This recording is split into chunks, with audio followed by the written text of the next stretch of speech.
trên ránh nữa.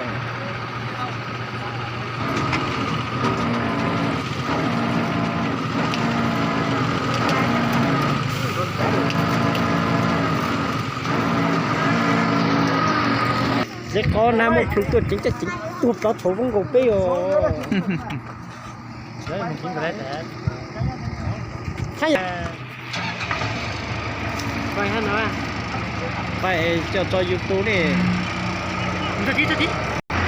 Cố lên xuống đi. Mà xuống. Tin thì cả cả ra. Đừng có lo cho nó. Là ha để có một phim một chiếc thằng lấy chỉ lo nó bốc. Cái xếp phụ lo muốn tao này họ.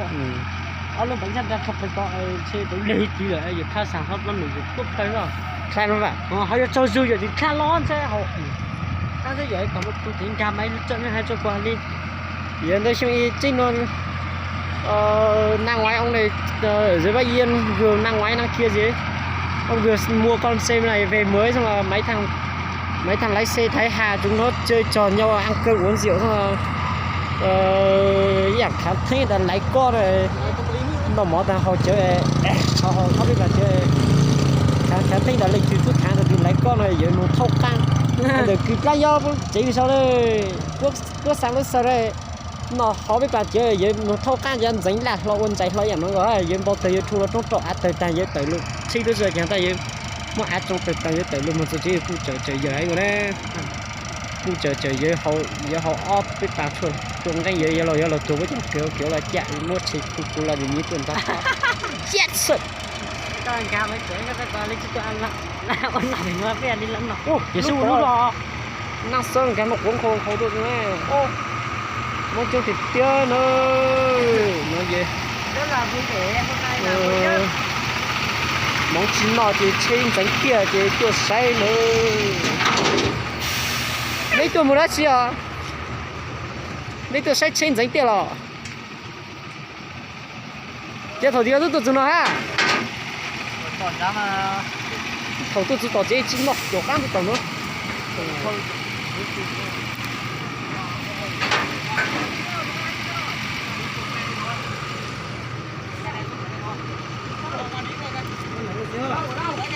hả?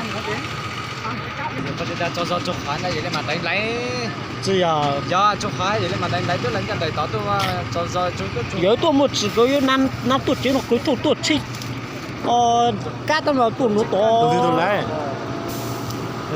Từ chuyên tao nó mở dạng luôn rồi lá tao anh chơi tôi xí tàu ra các kỹ. Cho chú sơi chú xí bạc rồi dần năng căng rồi hay ý tưởng à? Cho đấy một tấn thôi ấy, được các bạn. Thế cả cháu lúc cái con dính chú luôn nào nữa. Trời ơi. Ông ơi, cho tôi nha. Tôi để con lên mặt đây mà mình biết nhở. Nhà nó lao này. Con kia chắc nhấc nổi ít ra phóng. Kéo phanh tay chưa đấy? Đóng mà, đóng thôi. Cái này không đóng thì nó hết hơi, nó khó rồi. Hết hơi thì bỏ rồi. Nhất đích đi. Về rồi nó tụt xuống rồi. Không sao đâu. Hết. Tính biết không sao đâu đúng không? Không sao đâu. Còn ngon rồi. Lúc tỏ nhó tập lượt hết cả giường nào. Mới. Con nói là xí tọt thành lè hả? Nó chạy thì nó chỉ chạy một vòng bánh là căng, nó xong nó chạy căng rồi chạy hết được. Tao gì nhất đích đi. Để kéo bánh tay lên đã, chứ đâu nó chưa kéo. Rồi bánh đang dưới mày tê vào thông đi.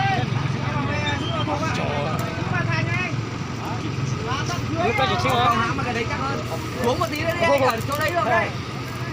Không được, như thế là bay mất bửng đấy. Mà cái mẫu kia là chắc đấy.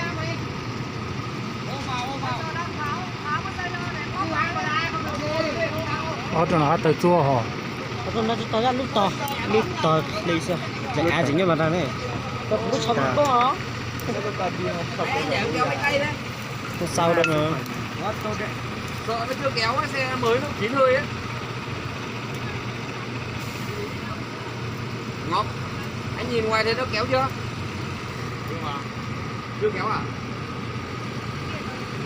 Sở khóa này là chạy ra luôn không phải kéo phanh tay nữa. Đến hai chán Hay là không biết phanh tay đấy, kéo chưa? Đằng sau ấy.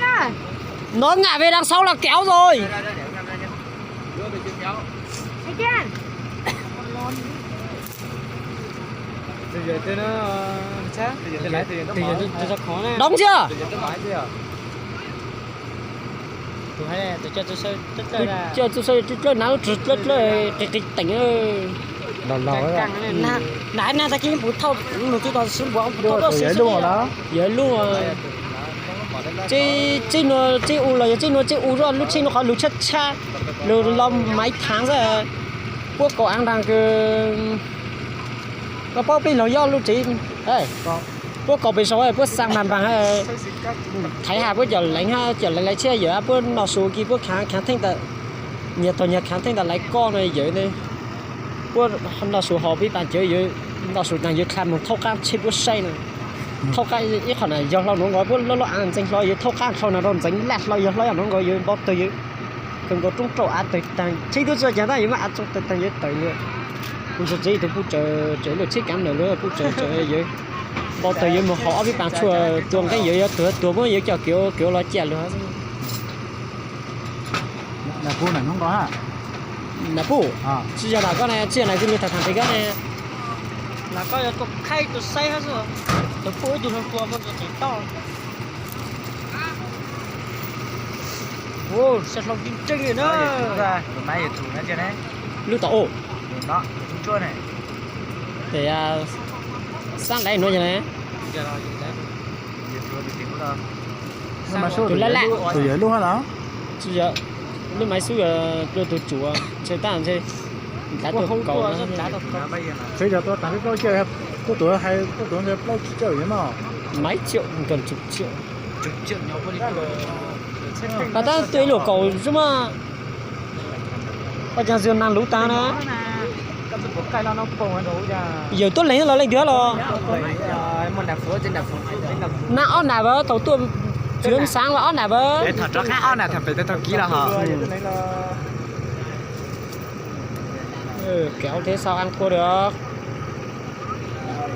ô kéo này lúc hôm nay mình lên là rất sạ Đó. xin lo Kéo lạnh mà mấy. nó lạnh của tôi Nó nung bông kỳ to cần lấy nó ra nó sau. Làm cho cái hình nó hầu. cày mà có cày sao Tụi nó số tua này đó hả? bây giờ rất sai cái con mà là lúc chính tận cuối tối luôn là lúc chú có lấy chuột lo lấy có thấy to dây to tôi chú chạy lên chẳng chứ còn dính lần nào nó ra Là rất chính lấy đi mà. giờ ra đây cho tôi lấy một dây nó tôi rất to Dây tôi sợ. lúc lúc mà tì vàng plei ta mà chơi nó tuồng có sao Nó chỉ lấy bông to rồi.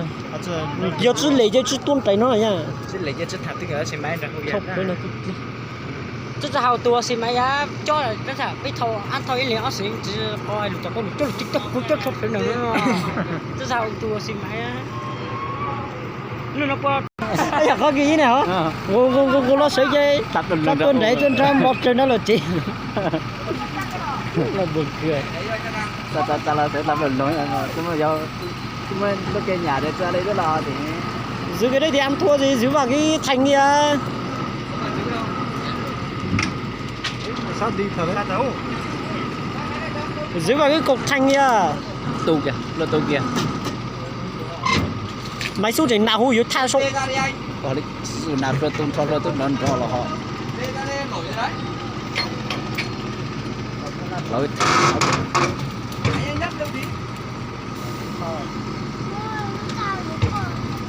máy số ai xuống ai xuống cho máy xúc kéo xuống một tí giờ tôi khi xin mà mổ á có tôi xin tụi trình có đi cả máy xúc giờ tức giờ chán con buộc đâu buộc chả là sập lồng hạ xuống là được á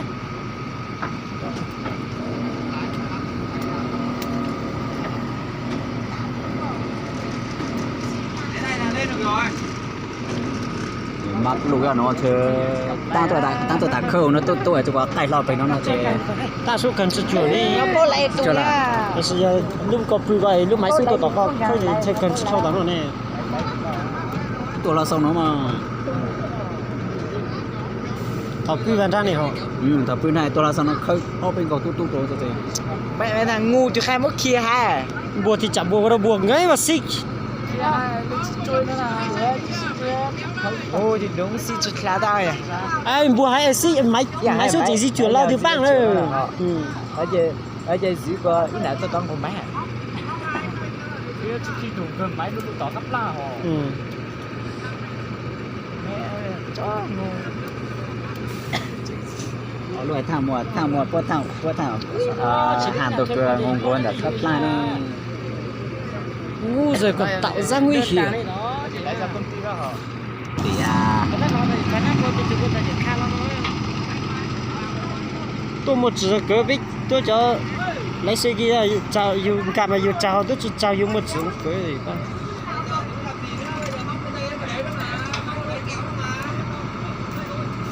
Em coi này, nó coi đó.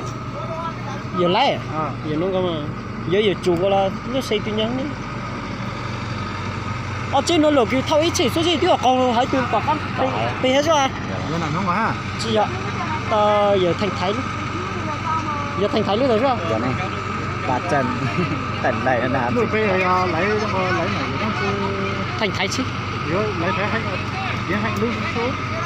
thành thái là tiếng hạnh rồi đấy thành thái chứ thái à thành thái chứ tiểu có chặt tiểu doanh nghiệp bà con ấy là thò xì máy thò máy tàu tới Rồi máy thì thay lá nó lò. giờ mà máy ha lô ở tối bọn này thành thái luôn này ấy lúc nữa này lúc máy mà Giờ thủ ra. Thủ ra bây giờ này. giờ lúc còn nó thầu tàu ba Giờ ra đua là cái tổ không lúc đó. cái chủ chức cán hành luôn nó ở trắng máy cả tỉnhตัวไรcả Cái máy nó nhấp bị thấy này. Rồi máy chứ quân nổi thì xin ba tao biết tao xin ba nhá.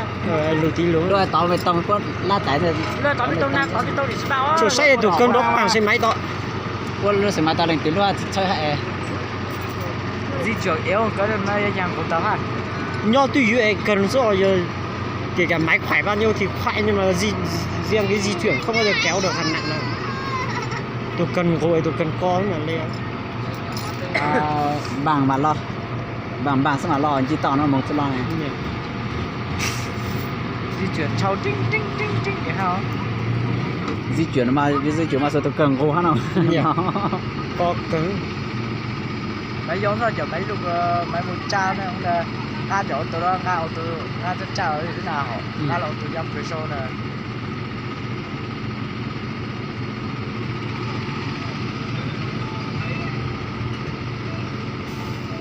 lúc nào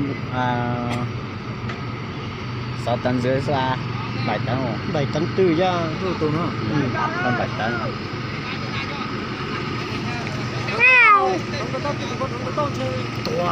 mang gỗ chúng có má ốc bằng khởi lô